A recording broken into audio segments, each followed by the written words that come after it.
Nous débutons notre émission avec Jean Guilbert. Il nous parlera de ce qu'on cultivait au début de la colonie et à qui cela s'adressait.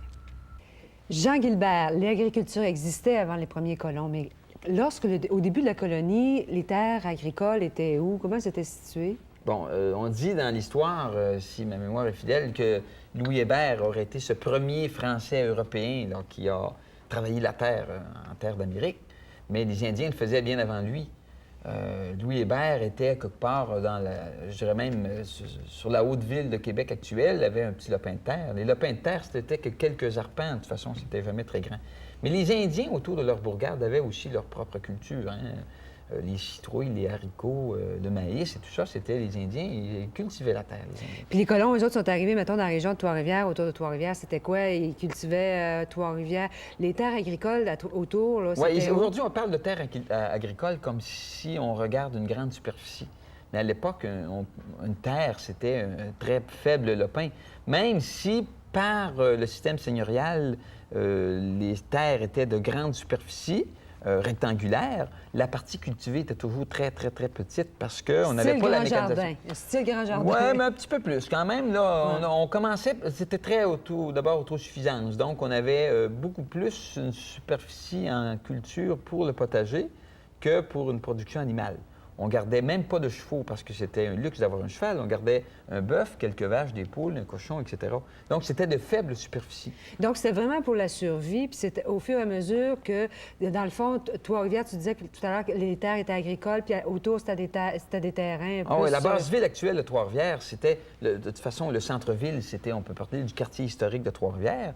Mais tout de suite, quand on regarde dans le secteur derrière le séminaire et tout ça, c'était les terres agricoles de Trois-Rivières, ils étaient là. Alors, ça a commencé, je dirais, en bordure des cours d'eau. Alors, pour Trois-Rivières, Cap-de-la-Madeleine, c'était les parties en bordure des cours d'eau. Partout, en bordure vers Champlain, Batiscan, c'était les terres en bordure des cours d'eau. Donc, les cultivateurs cultivaient pour leur propre survie. C'était une question de parce qu'ils ne pouvaient pas toujours se faire fournir par l'Europe. Oui. Et à ce moment-là, les légumes, ça ressemblait-tu à ce que nous autres, on a aujourd'hui? Oui, les légumes étaient, en gros, on a gardé certaines traditions au niveau des légumes. Quand je parle des courges ou des citrouilles, du maïs qui nous vient des Indiens, des haricots, des pommes de terre. La pomme de terre était l'aliment de base. C'était, je dirais, le pain quotidien, c'était la pomme de terre. Il y a des variétés beaucoup plus récentes de légumes qui nous sont apparues récemment, là, certaines variétés de tomates, je dirais, ou certaines variétés même de courges, spaghettis, etc. Mais il y a les légumes étaient peu nombreux, mais en quantité importante. On mangeait souvent les mêmes. Là.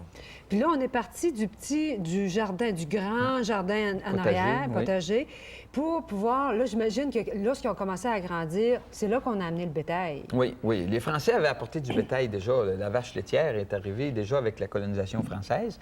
D'ailleurs, on a développé une race qui s'appelle la race canadienne à partir de souches françaises. Est-ce que c'est la vache noire avec des picots blancs, là? Non, ça, c'est la Holstein, ça. Okay. Ça, c'est la Holstein. Mais c'est une vache noire, la vache canadienne, ou un brun foncé, là. Okay. On a développé la vache canadienne pour faire du beurre, parce que le beurre, même le fromage, mais surtout le beurre. Le beurre était très, très consommé comme bien essentiel.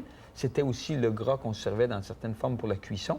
Donc, le lait, le beurre, le fromage aussi, étaient d'abord produits sur les fermes, localement. Alors, les gens avaient un peu de vaches. Dans la mesure où on habitait proche des villes qui se sont développées graduellement, qui avaient des fonctions administratives comme Trois-Rivières, là, il y a commencé à y avoir une vente de lait pour les producteurs laitiers. Il y avait une vente de lait vers les résidents, mais direct, hein, c'était du producteur au consommateur directement. On passait directement par les portes. Les producteurs avaient leurs clients. C'était pas des systèmes de fromagerie ou de crèmerie comme on a aujourd'hui. Puis là, à ce moment-là, un agriculteur, lorsqu'il y avait, lui, il y avait quoi? Un cheval, 4 bœufs. C'était quoi, mettons, un cultivateur qui était bien nanti, là? Les cultivateurs normaux, normales, qu'on a eu ici, je dirais, jusqu'aux années de la crise, là, c'était 5, 6 têtes de bétail, mais c'était un bétail varié pour tous les usages. Il y avait toujours la vache pour le lait, le porc pour la viande, la poule pour les œufs, le mouton pour la laine, peut-être quelques chèvres à travers ça. Rarement, les plus riches avaient un cheval, parfois même 2, en avançant avec l'industrialisation. Puis là, on s'en servait dans les champs. On servait des chevaux. Là, c'était quoi? On parlait d'outils. Quelle sorte d'outils? C'est quoi les outils qu'on utilisait vraiment à cette époque-là? Bon, les outils manuels. Hein? On va toujours parler des outils manuels. Avant l'arrivée des de la mécanisation chevaline ou même pour les bœufs, c'était des outils manuels. Alors, les faux, les faucilles, les godans d'or, les fléaux pour battre le grain, les vannes à grains, c'était tous des outils manuels que les hommes utilisaient eux-mêmes. Puis fait d'ici. Ah oui, oui, c'était rien d'importé, là. Tout ça a été adapté à partir d'une tradition française, déjà qui était bien développée en France, mais on ne faisait pas venir les équipements de France.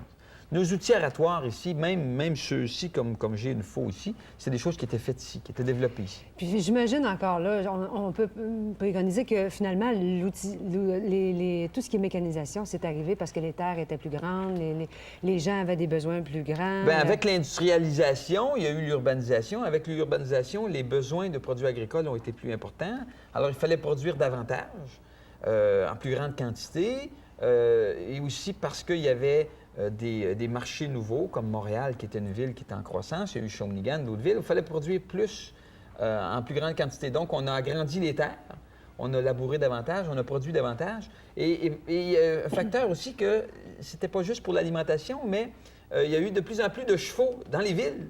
Donc, il fallait produire de plus en plus pour nourrir les chevaux. C'était pas juste pour nourrir les gens, c'était pour nourrir les chevaux. Donc, l'avoine, par exemple, comme ici derrière, on a de l'avoine. On a produit beaucoup d'avoine, je dirais, avec la modernisation de l'agriculture, mais c'était une avoine pour nourrir les chevaux, qui servait au transport dans les villes.